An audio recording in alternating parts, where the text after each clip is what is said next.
Hello everyone, আমি আর আমার মা গিয়েছিলাম গড়িয়াহাট উইন্টার শপিং করতে। আমার শরীরটা খুবই খারাপ ছিল, গলাটা বসে গিয়েছিল ঠান্ডা লেগে। প্রথমেই গিয়ে চায়ের দোকানে গিয়েছিলাম চা খাওয়ার জন্য।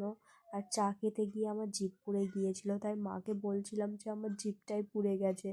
চা খেয়ে নিয়ে ভালো কি কালেকশন আছে সেটা দেখার জন্য চারিদিকে ঘুরে দেখছিলাম যে কি ভালো কালেকশন পাওয়া যায় আর কি। মা আমাকে জিজ্ঞাসা করছিল যে কোনটা নিলে ভালো হয়। মা দুটো জিনিস কিনেছে, সেটা তোমাদেরকে পরে দেখাবো যে কি কিনলো। আর মা কোথাও গেলে ফুচকা খাওয়ার জন্য পাগল হয়ে যায়, তো বলছিল কোথায় ফুচকার দোকান আছে, চ আগে যায়।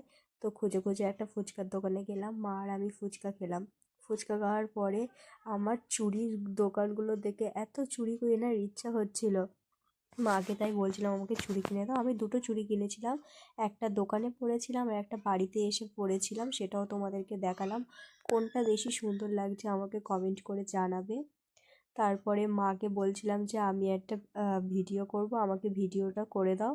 তো আমি হেঁটে হেঁটে যাচ্ছিলাম, মা ভিডিও করে দিয়েছিল। মা বলছে পিছন ঘুরে কি শুধু যাচ্ছিস, সামনের দিকে একটু তাকা, মুখ না দেখতে পেলে কি করে হবে। তো আমি একটু সামনের দিকে ঘুরছিলাম। তারপরে মাকে বললাম চলো পাপড়ি চাট খেয়ে আসি। পাপড়ি চাটের দোকানে গেলাম, আমরা গড়িয়াহাটে গেলেই ওই পাপড়ি চাটের দোকানে যাই।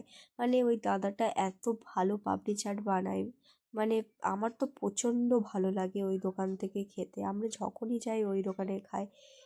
তারপরে পাপড়ি চাট খেয়ে নিয়ে যখন বাড়ি ফিরবো, আমার মা তো খুব গাছপ্রেমী, ফুল ভালোবাসে, গাছপালা ভালোবাসে।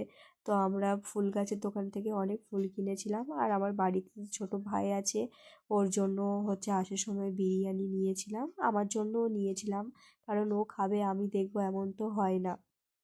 তারপরে বিরিয়ানির ভিডিওটা করে নিয়ে বাড়ি চলে এলাম। কেমন লাগলো ভিডিওটা তোমরা কমেন্টে জানিও।